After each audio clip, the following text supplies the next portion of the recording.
that are, uncertain, myself included. That's what's sad about it most. So how do you go on from here? I mean, you kind of hit on some of the realities a minute ago. So how do you go on from here? How do you take the next step? Yeah, Bill, that's a good question. I don't know. I really don't. There's a lot of unknowns going into this offseason now. And I'm going to have to take some time away for sure and clear my head and just kind of see what's going on with everything. But it's pretty tough right now.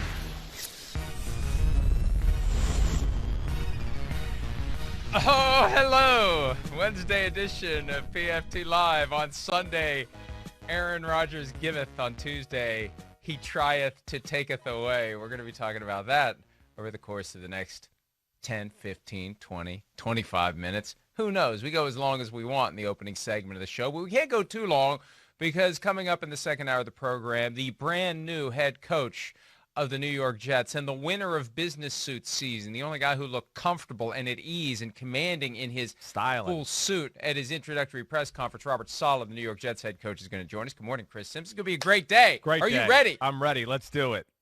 You're conflicted today. You're going to be conflicted today. No, I'm not. I'm not worried about anything. What are you conflicted with? I'm not conflicted about anything. What?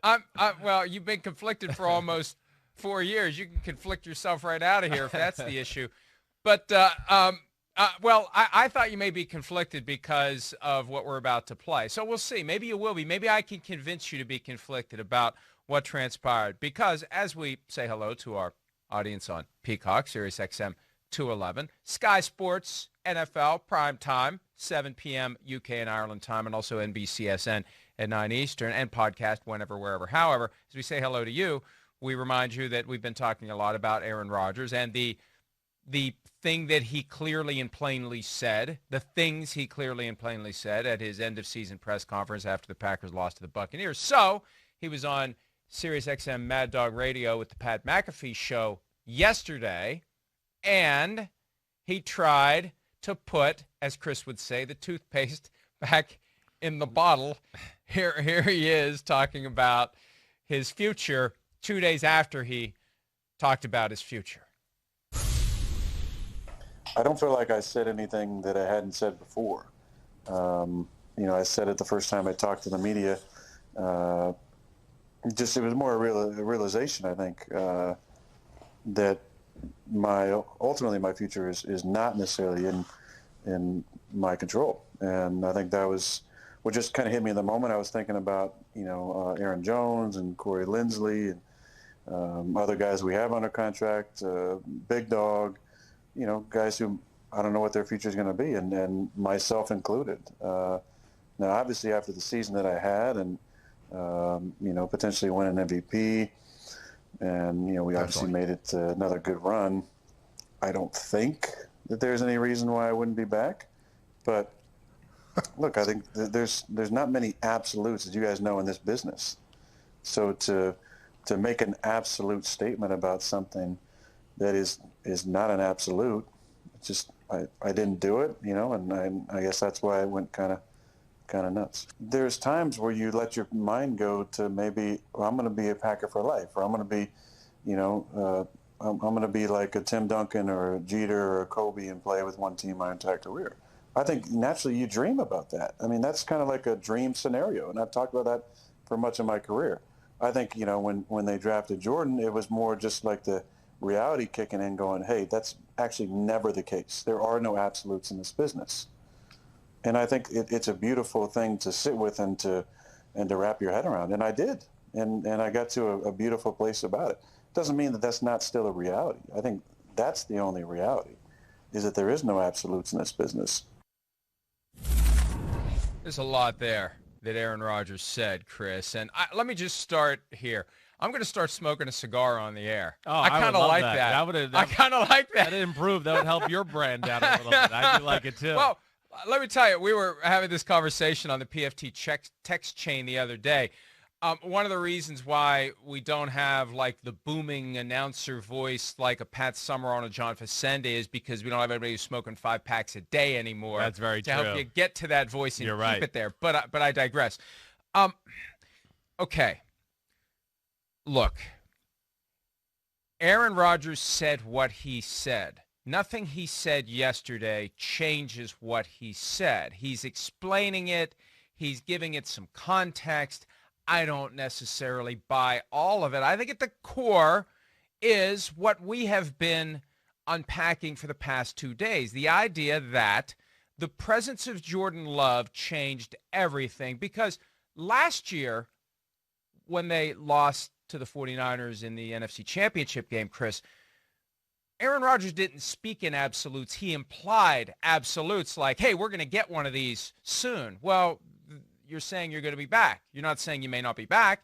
You're all in. Hey, we're going to get one of these very soon, right? We, the Packers, are going to get one. Like, you're back. You're all in. But now that they drafted Jordan Love, Right. that rattled him.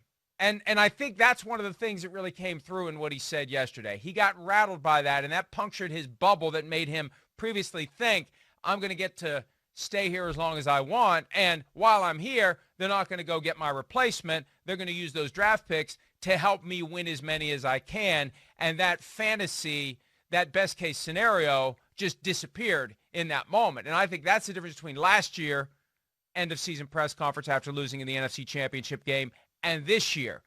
And I don't know, was it planned? Was it deliberate? Did he have it written down on note cards? I don't know, but he's clearly been carrying it around ever since he heard the commissioner say that the Packers traded up to draft Jordan Love. Well, yeah. And so I get that. I understand where he's Right. coming from there. And it's a legitimate question for him to have. Sure.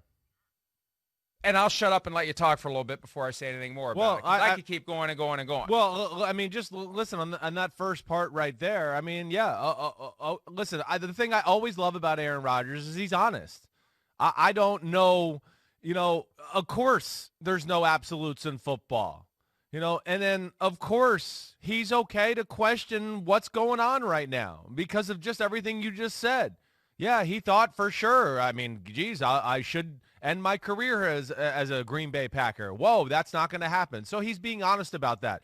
And then I think the other thing that's just different from last year, Mike, is the other thing he brought up at the start of that interview there with McAfee and A.J. Hawk. It's just there's some big contracts up this year for the Green Bay Packers. So there's a chance that the team and the core of the team is not exactly the same next year either. And I think that's what he's referring to with all of this as well. And I'll stop there for now to answer that part of the question. Where do you want to go with this next? Well, no, but I think you're right. He senses that changes are coming, Right. and in theory, he could be part of it. And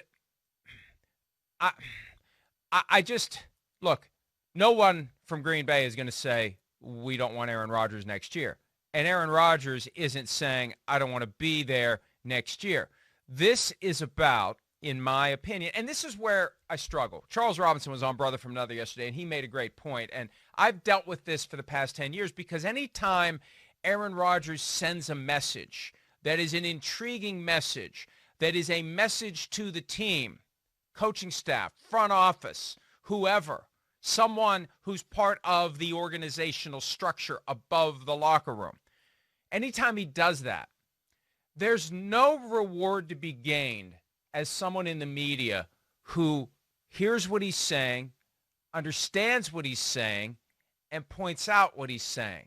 Because he doesn't want us to mention the message. He doesn't want us to notice the message or talk about the message. He wants to make these little passive-aggressive digs that he hopes the people they're intended for will catch them and that no one else will say anything about them.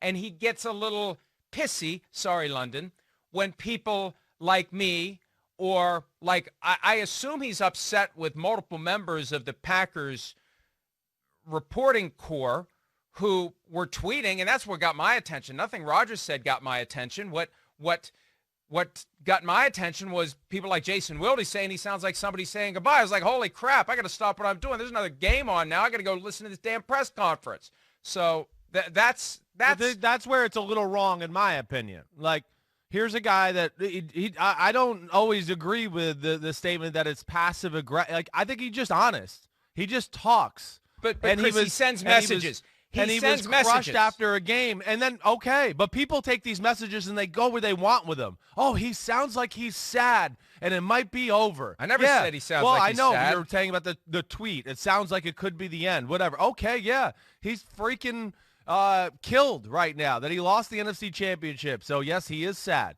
And then he was honest about the state of the football team and where things are, and then, do you really think he was honest? Do you think he was being honest when he said uncertain futures, myself included? Yes. Do you think it was wait. Time out. I mean, do you think that was an honest reflection by him that he may not be on the team in 2021? Because that's what the words meant. I think that's he's why just being freaked honest. Everybody out. Okay, we don't know what it meant. We just don't know. Nothing is for sure. That's all he was saying. He doesn't know if Corey Linsley's going to be back, if Aaron Jones is going to be back. He wouldn't have thought that there was no way you'd draft a quarterback last year while I'm in the Super Bowl window. So now he's learned anything can freaking happen. Therefore, there are no absolutes. So do you think he believes he's not going to be on the team? I don't know. I think right now he knows he's the best player on that football team.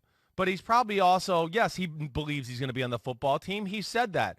But he's also sitting there going, all right, where the hell are we going from here, and where is this going altogether? And I think he's a guy that I think flushes this out in front of us sometimes. Right. I don't always think it's the messaging, but let's keep talking. But look, again, you can't drop the turd in the punch bowl and act like it's. I hear you. Right. Well, and he didn't avoid it. He did go out there and do an interview and addressed it once again and tried to explain himself to a degree. It's not like he says these things and then goes hide in a corner and goes, "You guys figure it out." Right. You will not, So I do respect that.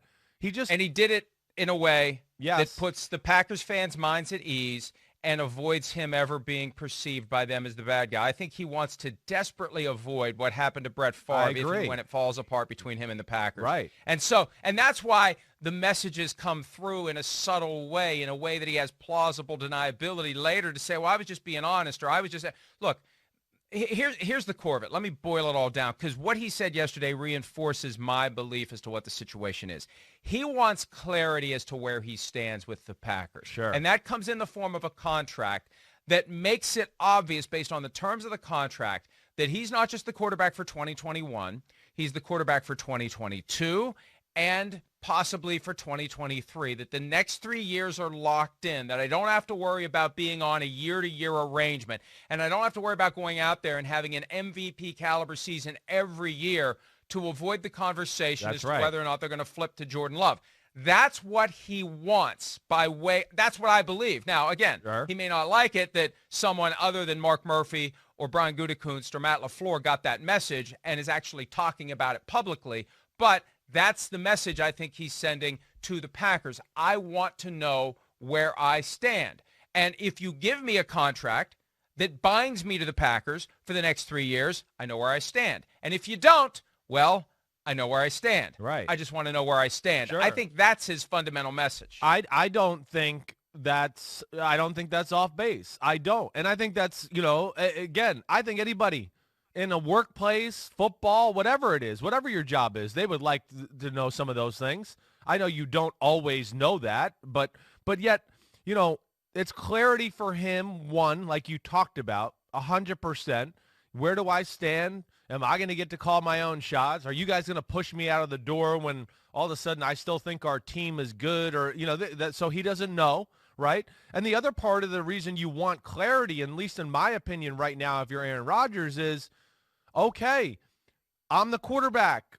Are we going to go all in, or are we going to, dip our toe in the water for a year and maybe get just an okay free agent, and then the next year we're going to think about, hey, Jordan Love's career is coming up here soon. Let's start formulating what we're going to do around him. He's got to worry about that clarity too, about the direction of the team and how it affects him. And I think that's part of the conversation as well. Yeah, I don't think he's interested in being part of a semi-rebuild over the next year or two. And the salary cap dropping to the range, it's believed, of $180 million for 2021 could be a factor, will be a factor, and actually could help the Packers get some bargain basement veterans to come in if they are willing to be aggressive and go against their nature. Although we saw what Brian Gutekunst did a couple of years ago with all the veterans that the Packers brought in, so different than what we'd seen in the prior 15 years. There's going to be that opportunity this year because you can say, we got Aaron Rodgers, the other teams don't. Come sign on with us. We're close to the top of the mountain. You're not going to get paid a whole lot of money by anyone this year. Make what you can here. Play into February, and then you make your money next year. Hey, they should have a sign outside the stadium that says that. I mean, and it should have been there 10 years ago. So that's one of the problems of the organization altogether. But you're exactly right. It could fall in the right place to where, they get some players up there for some bargain deals, and they change it around. I'm sure, like us, any sports fan, he'd like to see them make a little more investment in the team as it pertains to supporting around him, I'm sure. The one thing I'll say, too, we sit here, we look at all the, the underwhelming draft picks and things like that. I don't want to say underwhelming because these guys have done very well.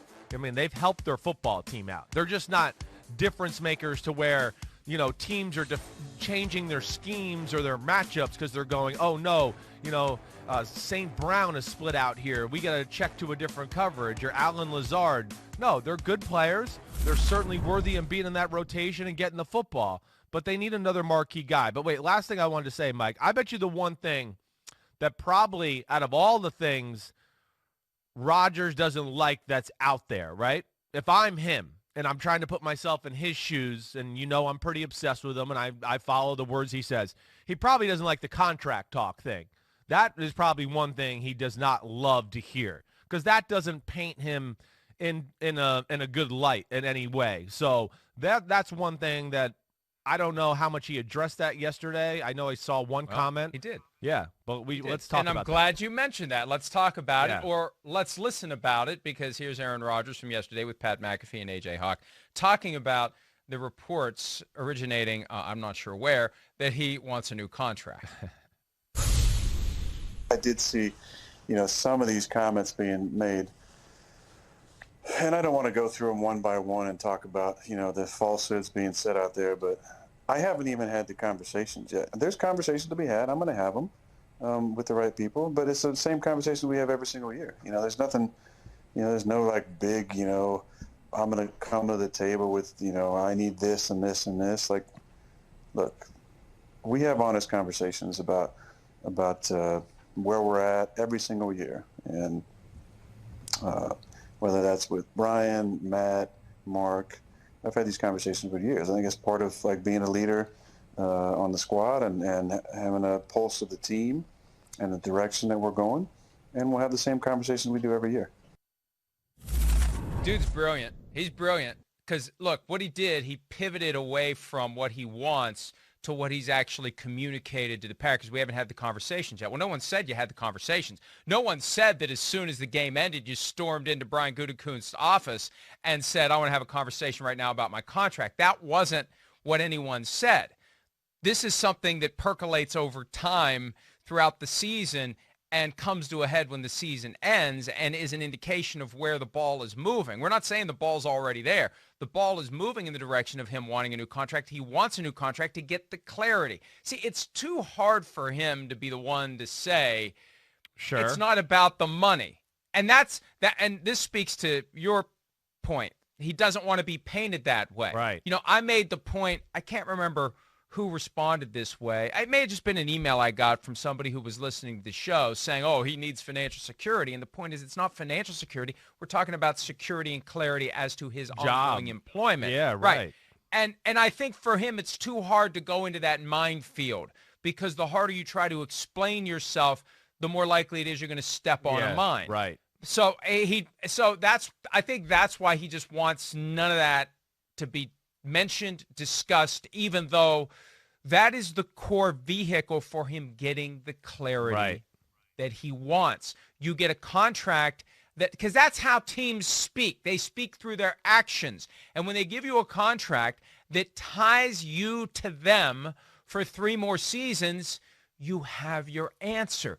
Jordan Love Yeah. is closer to Jimmy Garoppolo Right. than he is to Aaron Rodgers when Aaron Rodgers was the guy who was waiting to take over for Brett Favre. See, he's lived it as Jordan Love. No doubt. So the question is this guy me, or is he the Jimmy Garoppolo who's going to get traded in the fourth year of his contract to another team? Right. No, I mean, you're right. He lived it. He witnessed it. He got to see what happened with Brett Favre, how that was dealt. I'm sure, he's talked about Brett and probably some of those private conversations that went on between him and the Packers back in that day, and it scarred him. He's not going to forget.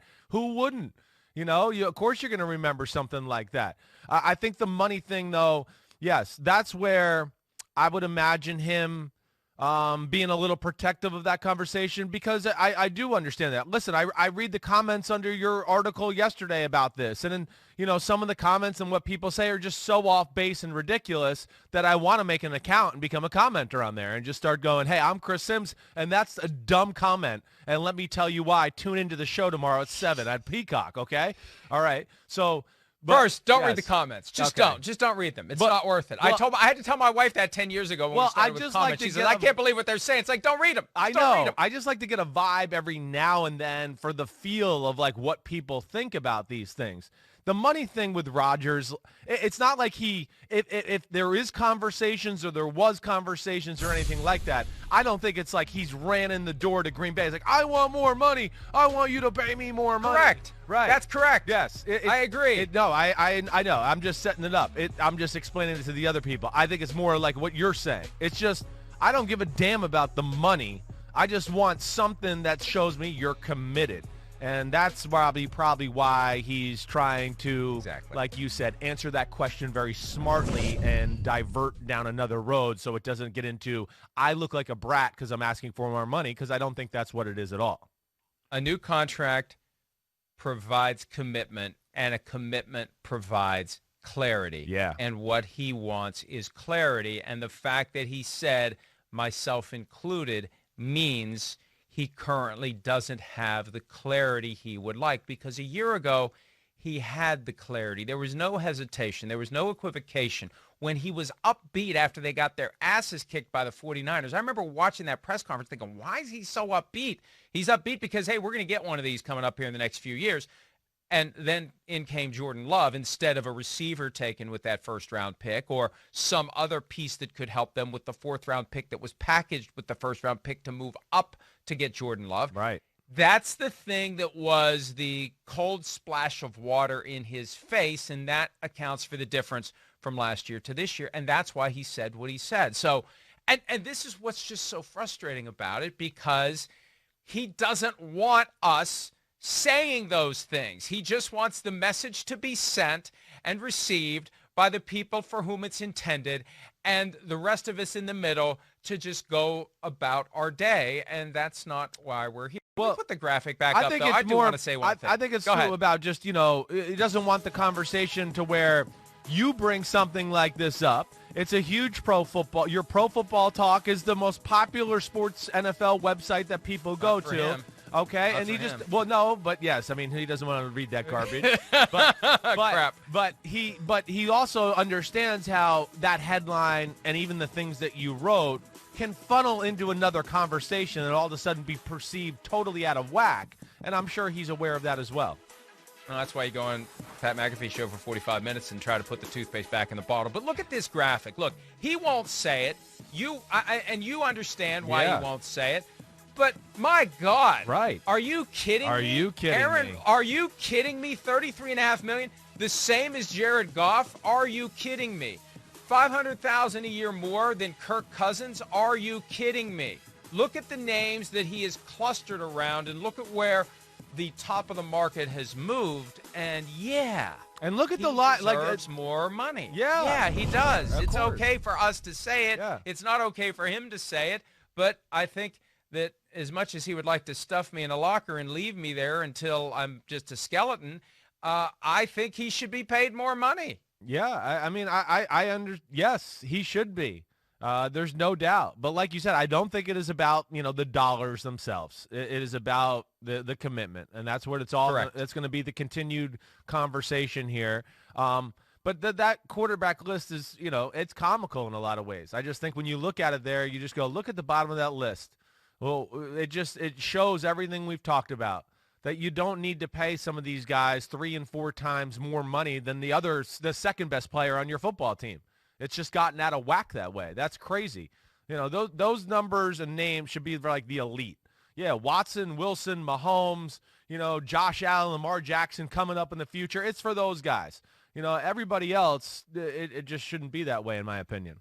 Well, and that's why I think we're going to see and should see a tiered system. We talked about this recently. Right. This idea that just because you're the next quarterback to come up for a contract, so, it's the old thing where you're putting your hand on the bat higher and higher. Ridiculous. Each guy gets another. No, that's not how it works. Right. You get to put your hand higher, a level lower. You get a smaller bat for Jared Goff and Kirk Cousins and Carson Wentz. Right. And the truly elite quarterbacks get the bigger bat, and they keep moving up that one. That's how it should work. And you've got Aaron Rodgers caught at the top of the small bat when he should be at the top of the big bat. It's that simple. Yeah, that's right. It's that simple. And, yeah, look, hey, it's been tough for a lot of people over the course of the last year. Folks don't want to hear us talking about the difference between $45 million and $39 million and $33 million a year. It's all obscene to a lot of these folks, but the reality is these are the guys who bring value to the sport. They are the ones that we're tuning in to watch. That's right. And it's about respect for Aaron Rodgers and what he's accomplished, and it's about that clarity he's looking for, because without that new contract, he's on a year-to-year arrangement. He's in a situation where the Packers hold all the cards. And for 2021, yeah, we definitely want him back. But you know what? If he stinks in 2021, yeah, where's it go then? Then we got Jordan Love. Right. And we're not talking about 2022. We're just talking about 2021. And on that regard, Mark Murphy, the Packers CEO, was on the Fifth Quarter show on WNFL in Green Bay Monday night, and he addressed the issue from the Packers' perspective. This isn't going to surprise anyone, but it is Mark Murphy's voice on this topic, so let's hear what Murphy had to say. I'll say this. There's no way in heck that Aaron is not going to be on the Packers. I mean, he's going to be the MVP of the league, might have had his best year ever. He's our unquestioned leader. And, we're not idiots. We're not idiots. I love that. We're not idiots. I just want a T-shirt that says we're not idiots. But here's the one little caveat. If he seeks the clarity that would come from the commitment, that would come from the new contract, and they say no, that's when the first domino falls, and the question is how many more fall behind it. Because if you don't give him the clarity, if you tell him, no, Aaron, here's how it works. We've paid you a lot of money over the years, and you signed this contract, and it's got 3 years left on it. And you see, here's the way this operates. We get to decide when we want to rip it up. You don't, and you kind of know that going in. You're a smart guy.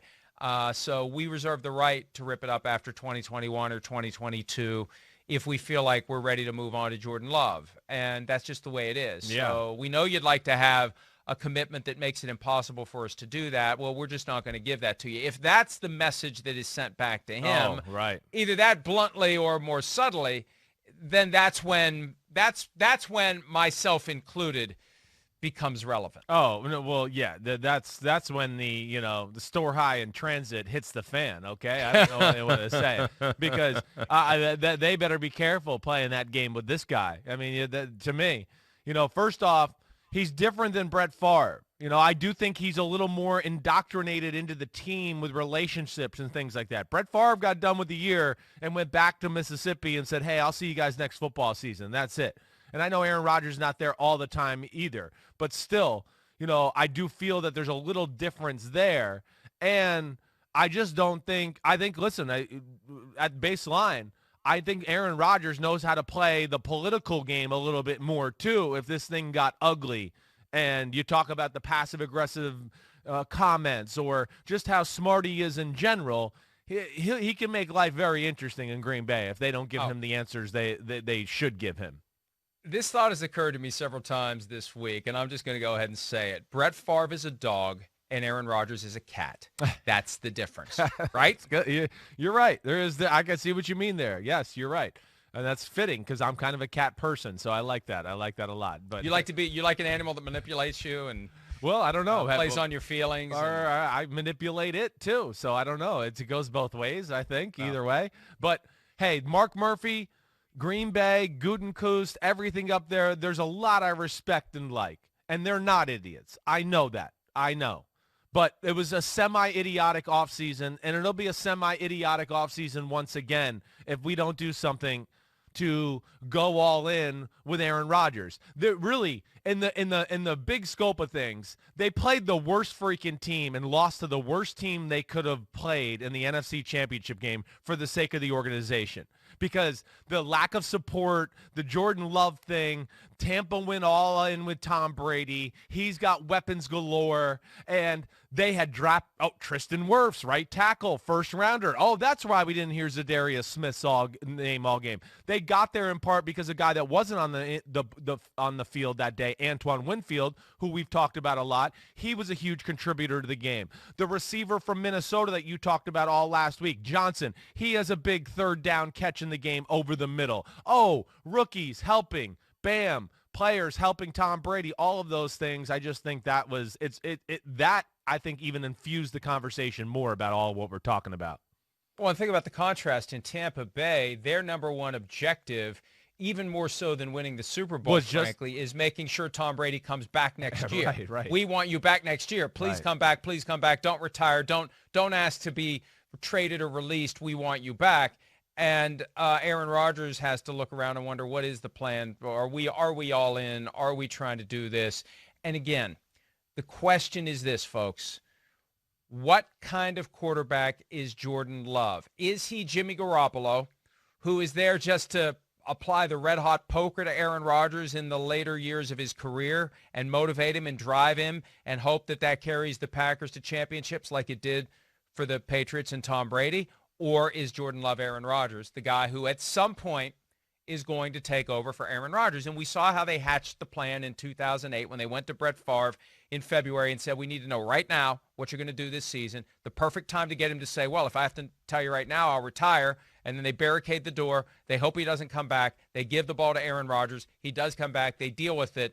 Aaron lived all that. Front row seat, right in the middle of it. Smack dab in the middle. He wasn't in front row seat. He was on the stage for how that all played out. And it was awkward. And I think he's trying to avoid being put in that same kind of a spot. Yeah, and to be fair, Rodgers hasn't, left the organization dangling in 3 previous off seasons either. We can't forget that. That was a huge part of why that went down and why they treat. Rodgers has not done anything wrong to the organization or threatened them with retirement or anything like that. So there is a difference there too. You're right. He's consistently said he wants to play into his 40s, and he never wants to play for any team other than the Packers, period. So he has behaved in his mid-30s the exact opposite of the way that Brett Favre did. Right. And I think that's what stings him even more. It's like, look, guys, now that I'm getting up in years, I'm not going to screw around like Brett did and try to hold you guys hostage every year and make you think, am I coming back? And then you do this to me? Okay, well, it's going to be a different ball game now that you've done this whole thing with Jordan Love. And here's the thing. I think they are doing him wrong.